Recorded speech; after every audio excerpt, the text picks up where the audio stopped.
Hello friends, എല്ലാവർക്കും സ്വാഗതം പുതിയ വീഡിയോയിലേക്ക്.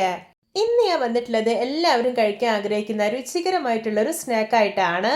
നല്ല ക്രിസ്പി ആയിട്ടുള്ള ചിക്കൻ കട്ട്ലറ്റ് ആണ് കേട്ടോ ഇന്ന് ഇവിടെ ഉണ്ടാക്കാൻ പോകുന്നത്. എന്നും പറയുന്ന പോലെ വീഡിയോ കണ്ടിട്ട് ഇഷ്ടപ്പെടുവാണെങ്കിൽ ലൈക്ക് ചെയ്യുക, ഷെയർ ചെയ്യുക, കമന്റ് ചെയ്യുക, ചാനൽ സബ്സ്ക്രൈബ് ചെയ്യാനും മറക്കരുതേ. പിന്നെ ഫേസ്ബുക്കിലൂടെയാണ് വീഡിയോ കാണുന്നെങ്കിൽ പേജ് ഫോളോ കൂടി ചെയ്യണേ. ഒപ്പം നമുക്ക് നേരെ വീഡിയോയിലോട്ട് പോവാം.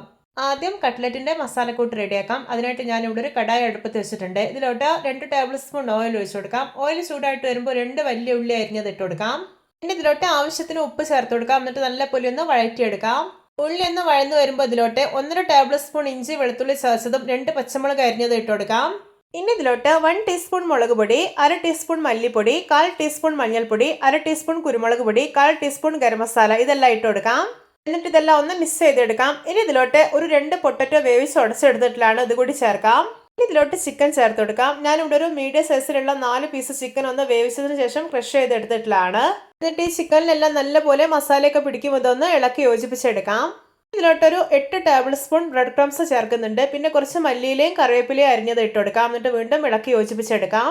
ഇതിലേക്ക് ഒട്ടും വെള്ളമൊന്നും ഒഴിക്കരുത്. ഇതുപോലെ നന്നായിട്ട് ഡ്രൈ ആയിട്ടിരിക്കണം. ഇപ്പോൾ ഇതാ കട്ട്ലറ്റിന്റെ മസാലക്കൂട്ട് ഇവിടെ പെർഫെക്റ്റ് ആയിട്ട് റെഡി ആയിട്ടുണ്ട്. ഇനി ഫ്ലെയിം ഓഫ് ആക്കാം. എന്നിട്ട് ഇതൊന്ന് മാറ്റി വയ്ക്കാം. കട്ട്ലറ്റിന്റെ കോട്ടിങ്ങിന് വേണ്ടിയിട്ട് ഞാൻ ഇവിടെ ഒരു ബൗളിൽ 5 ടേബിൾ സ്പൂൺ മൈദ എടുത്തിട്ടുണ്ട്. ഇനി ഇതിലോട്ട് ആവശ്യത്തിന് ഉപ്പ് ഇട്ട് കൊടുക്കാം. ഇനി ഇതിലോട്ട് ഒരു 1 ടേബിൾ സ്പൂൺ കോൺഫ്ലോറും 1/2 ടീസ്പൂൺ കുരുമുളക് പൊടിയും ഇട്ട് കൊടുക്കാം. എന്നിട്ടൊന്ന് മിക്സാക്കി എടുക്കാം. ഇനി ഇതിലോട്ടൊരു 1/4 ഗ്ലാസ് വെള്ളം ഒഴിച്ചിട്ട് ഒട്ടും കട്ടകളൊന്നും ഇല്ലാതെ ഒന്ന് മിക്സാക്കി എടുത്തിട്ടുണ്ട്.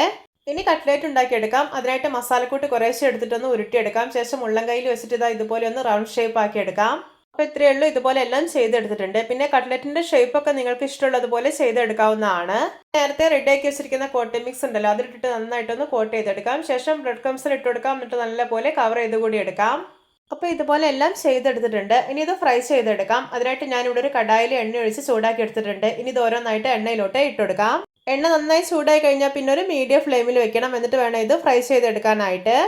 ഇപ്പോൾ ഇത് ഇതിൻ്റെ ഒരു സൈഡെല്ലാം ഒന്ന് മുരിഞ്ഞ് കളറൊക്കെ ചേഞ്ച് ചെയ്യാൻ വരാൻ തുടങ്ങിയിട്ടുണ്ട്. ഇനി ഇതൊന്ന് തിരിച്ചിട്ട് കൊടുക്കാം. ഇപ്പോൾ കണ്ടോ 2 സൈഡ് നന്നായിട്ട് മുരിഞ്ഞ് നല്ലൊരു ബ്രൗൺ കളറായിട്ടുണ്ട്. അപ്പോൾ ഇത് പാകമായിട്ടുണ്ട്. ഇതിനെ എണ്ണയിൽ നിന്ന് കോരി മാറ്റാവുന്നതാണ്.